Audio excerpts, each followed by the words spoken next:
C'est toujours avec le même plaisir que je vous retrouve, chers fidèles de la télévision Renaissance. C'est le grand rendez-vous du journal en français de ce jeudi 9 juillet 2020. Les titres pour démarrer.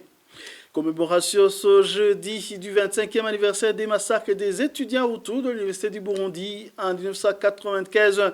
Pour un des rescapés de ces massacres, tous ceux qui ont été assassinés, que ce soit au campus ou ailleurs, ont besoin de la justice pour éviter la politique de deux poids, deux mesures. L'initiative pour les droits humains au Burundi demande à travers une lettre ouverte au président de la République, Evariste Ndayishimiye, de rendre justice aux familles de 6 Burundais victimes tuées en raison de leur affiliation politique entre octobre 2018 et mai 2020. La plupart étaient membres du parti CNL. Et le chanteur burundais Nibona Jean-Pierre Aristide tranquillise ses fans qu'il est encore en vie, annonce faite publiquement après des rumeurs sur les réseaux sociaux qui évoquaient sa mort. Voilà pour le sommaire.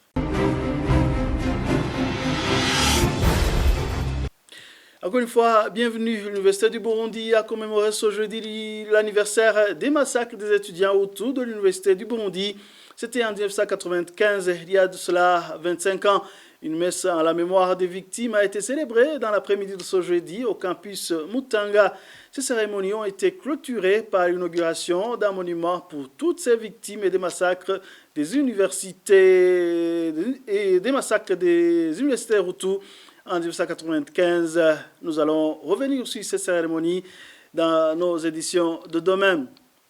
Et Franck Kazé est l'un des rescapés de ce massacre des étudiants autour de 1995. Pour lui, tous ceux qui ont été assassinés, que ce soit au campus ou ailleurs, ont besoin de la justice pour éviter la politique de deux poids, deux mesures, juste parce qu'ils étaient fils du Burundi. Suivez ici Franck Kazé. Ce jour-là, lorsque le massacre des étudiants à Hutu est arrivé, il venait de se passer quelque temps, pratiquement des mois. Il y avait une forte tension entre les étudiants Hutus et les étudiants Tutsis, chaque côté craignant que l'autre ne l'attaque et le massacre. Je me rappelle qu'à l'époque, il y avait le recteur était Firmin Ndimira, qui pratiquement chaque nuit se rendait sur le terrain, venait dans le campus à l'université au campus Mutanga pour réunir les deux côtés, les calmer et leur faire comprendre que ça ne sert à rien de nourrir les tensions, que tout le monde, que c'est insensé que les gens puissent penser tuer les autres, que les autres puissent les tuer. Et en ce moment, ça avait l'air de marcher. Personnellement, je venais de passer pratiquement 3 semaines à découcher et à dormir dans des chambres différentes. Chaque nuit, je devais changer de chambre parce qu'on me disait que j'étais menacé. Et la nuit où c'est arrivé, des amis sont venus me dire, franchement, on pense qu'il vaut mieux ne pas passer la nuit ici. Et c'est exactement ce qui s'est passé. Je suis allé passer la nuit chez ma grande sœur et très tôt le matin, vers 4h30 du matin, mes amis sont venus toquer à ma chambre, frapper sur la porte chez ma grande sœur et je me suis réveillé et ils m'ont dit « le pire vient de se produire. Des étudiants viennent d'être tués ». Je pense qu'on en a sauvé, je n'ai pas une très bonne mémoire de qui on a sauvé, mais je pense qu'on en a sauvé 2 autres, que l'on a sauvés de la même manière. Voilà. Et le lendemain de ce jour-là, donc le 12 juin 1995, je me suis enfui, je fuis le pays pour aller me réfugier au Rwanda. La commémoration est une chose extrêmement importante. Quand il s'agit de plusieurs personnes, et surtout quand il s'agit de personnes qui ont été assassinées pour rien, qui ont été tuées pour rien, qui ont été tuées juste parce qu'ils étaient Hutus, Et c'est autant pour ceux qui ont été tués parce qu'ils étaient qualifiés d'être des Tutsis ou d'être des Batois ou d'être autre chose. C'est exactement la même chose. Donc il est important effectivement de se souvenir. Se souvenir pourquoi ? Se souvenir pour que cela ne se reproduise pas. C'est important parce qu'il y a de jeunes générations qui ne savent pas ce qui est arrivé exactement. Donc ce qu'il faut, c'est ne pas fausser l'histoire, dire exactement ce qui s'est passé, mais ne pas le dire pour se venger, pour parler de vengeance, parce que c'est le pays qui a perdu. C'est une bonne chose et c'est même indispensable de commémorer le massacre des étudiants Hutus à l'Université du Burundi. Mais ce serait encore mieux si la même attention était portée aux autres victimes d'ethnie Tutsi. C'est un appel d'Innocent Mourzi, directeur de la télévision Renaissance. Pour lui, l'intérêt principal d'une telle commémoration est de prendre conscience que de telles barbaries ne doivent pas se reproduire. Suivez. Ce qui est fondamental, c'est que les commémorations rappellent que ces choses-là ne se font pas. Un être humain ne devrait pas faire à un autre ces choses-là. Les enfants du pays ont été massacrés parce qu'ils étaient simplement Hutus, parce qu'ils étaient sans protection. Les gendarmes qui étaient au campus, qui étaient censés assurer la sécurité, n'ont pas assuré la sécurité de ces enfants. Et ils ont été massacrés en toute impunité. C'est fondamental qu'on s'en souvienne, qu'on dénonce cela, qu'on fasse des monuments pour que ça continue à nous rappeler que ça ne se fait pas. Les humains ne peuvent pas, ne doivent pas faire ce genre de choses à d'autres humains en toute impunité indéfinie. Espérons qu'un jour, ceux qui ont commis ces actes-là puissent être retrouvés et jugés de manière appropriée. Ça, c'est une chose fondamentale. La deuxième chose, j'espère que ce n'est pas une énième instrumentalisation des tragédies de notre histoire, parce qu'aujourd'hui, ils font cette commémoration. Est-ce qu'ils vont commémorer Buta? Est-ce qu'ils vont commémorer Kibimba? Est-ce qu'ils vont commémorer Bugendana? Est-ce qu'ils vont commémorer Teza, etc., etc. Donc c'est fondamental qu'on ne joue pas avec ces choses-là, parce que vous jouez avec ça, ça va vous rattraper vous aussi. Pour la bonne et simple raison suivante. Les gens qui sont au pouvoir aujourd'hui sont responsables de ces différents autres crimes dont je viens de parler. Bugendana, Teza, Buta, d'autres avant eux, Kibimba. Et si on se met, comme c'est le cas depuis un bon bout de temps par ce gouvernement-là, à commémorer de manière sélective et instrumentalisante pour dire c'est des Tutsis qui ont tué ces enfants Hutus, donc les Tutsis sont mauvais, Hutus du Burundi, sachez que les Tutsis sont un problème pour vous. Si c'est ça l'objectif, ça finira par se retourner contre eux. D'abord parce que plus personne ne croit à ce genre de théorie.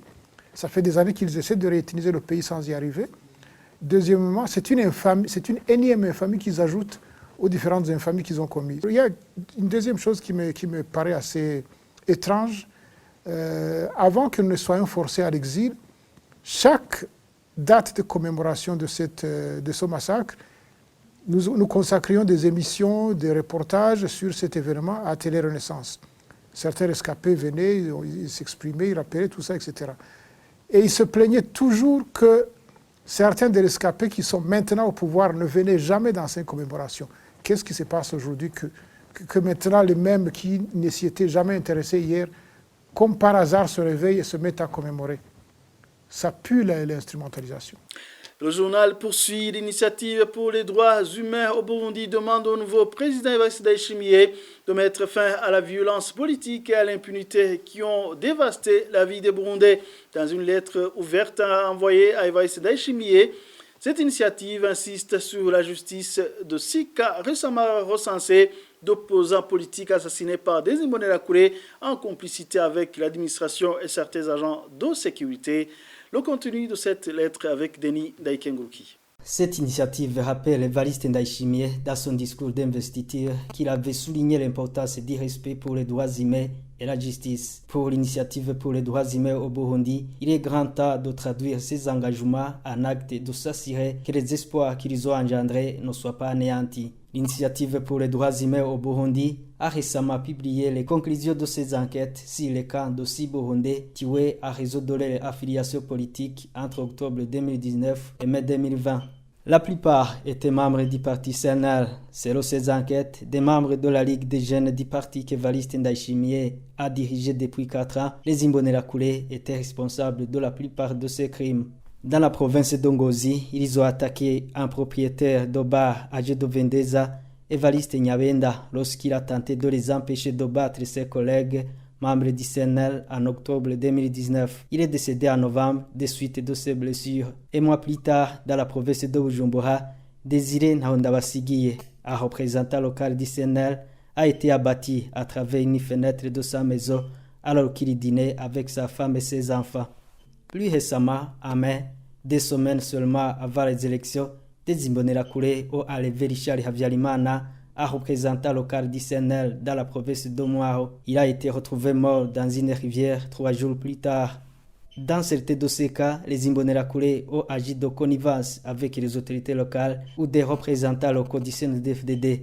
Les recherches de cette initiative des droits humains au Burundi ont révélé, par exemple, que l'administrateur d'une commune de la province de Gitega a ordonné à des Imbonerakure de tuer Jean Bosco Ngabirano et membre du CNL après une dispute dans un bar en mars 2020. Son corps a été retrouvé le lendemain. À Muyinga, un administrateur communal aurait fait l'éloge d'un Imbonerakure qui faisait partie d'un groupe qui avait abattu Fozi Abasesuwabo ainsi que son mari et les 3 fils. En mars 2020, Albert Nyondiko, soupçonné de soutenir l'opposition armée, a été abattu au sein d'une cabane dans la province de Bururi dans une opération de la police et du service de renseignement qui ont ordonné son enterrement immédiat. Ce n'est que dans l'affaire de Mwaro que les auteurs présumés du meurtre sont toujours en détention. Dans les 5 autres cas, soit ils n'ont jamais été arrêtés, soit ils ont été libérés au bout de quelques jours.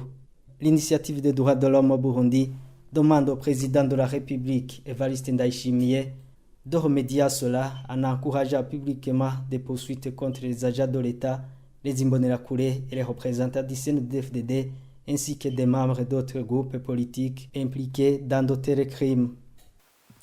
Merci à Denis Ndaïkenguru qui est toujours en politique. Les récentes élections qui ont eu lieu au Burundi ont enterré définitivement l'accord d'Arusha et ont détruit également le processus démocratique. Ceci ressort d'un communiqué de CEFOR Arusha du 6 juillet de cette année. Communiqué lu plutôt par Jean Bosco Ndaïkenguru qui est secrétaire général du CEFOR Arusha. Dans son communiqué, CEFOR Arusha condamne également l'attaque d'hommes armés contre le Rwanda. Les hommes qui seraient venus du Burundi suivaient. La mise en scène électorale du 20 mai 2020 et la formation d'un gouvernement monotonique issu du seul parti CNDD-FDD et ses alliés sont la conséquence directe du démantèlement de l'accord d'Arusha. La CEFOR Arusha avait alerté le peuple burundais et la communauté internationale que la disparition de l'accord d'Arusha mettra un terme à la démocratie au Burundi et donnera naissance à la dictature d'un parti unique. La récente agression armée contre le Rwanda dans la nuit du 27 juin 2020 par des hommes venus du Burundi et qui se sont repliés vers le Burundi après leur forfait est une autre preuve que la vraie nature du régime burundais ne va changer et que par conséquent, ce régime continuera d'être une menace pour la paix et la sécurité non seulement au Burundi, mais aussi dans la sous-région. La CEFOR Arusha condamne avec la plus grande fermeté l'agression armée contre le Rwanda, un pays voisin du Burundi. La CEFOR Arusha appelle la junte militaire qui détient le pouvoir de s'engager dans des négociations inclusives sous médiation neutre pour trouver une solution politique durable à la crise burundaise, seul moyen qui permettra au Burundi de recouvrer la paix et la stabilité. La CEFOR Arusha implore encore une fois la communauté internationale de sortir de sa torpeur et de prendre des mesures musclées contre la dictature des généraux issus du parti CNDD-FDD. La CEFOR Arusha demande à la Cour pénale internationale d'accélérer l'enquête sur les crimes contre l'humanité en cours au Burundi depuis avril 2015. Je vous le disais dans le titre, le chanteur burundais Nimbona Jean-Pierre alias Kidumu tranquillise ses fans qu'il est encore en vie. Il a annoncé publiquement après des rumeurs sur les réseaux sociaux qui annonçaient sa probable mort. Kidumu dit qu'il s'est évanoui mais qu'il est encore en vie. Suivez-le. Je suis toujours vivant.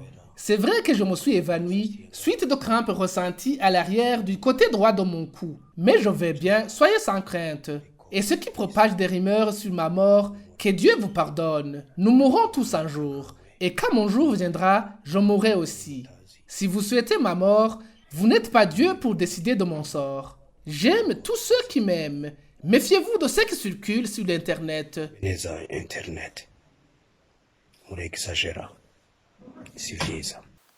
Et en bref, avant de clore cette édition, rappelons que les 4 reporters du groupe de presse Iwachu totalisent ce jeudi 262 jours d'incarcération. Ils ont été condamnés le 30 janvier à 2 ans et demi de prison et d'une amende d'1 million chacun par le tribunal de grande instance de Bubanza. Ils ont été arrêtés le 22 octobre dernier à Bubanza. Christine Kamikazi, Agnès Ndroussa, Terence Moses et Gide Arimana sont accusés de tentative d'atteinte à la sécurité intérieure de l'État. Et voilà, c'est ce qui prend fin cette édition. Merci pour votre attention. À la prochaine.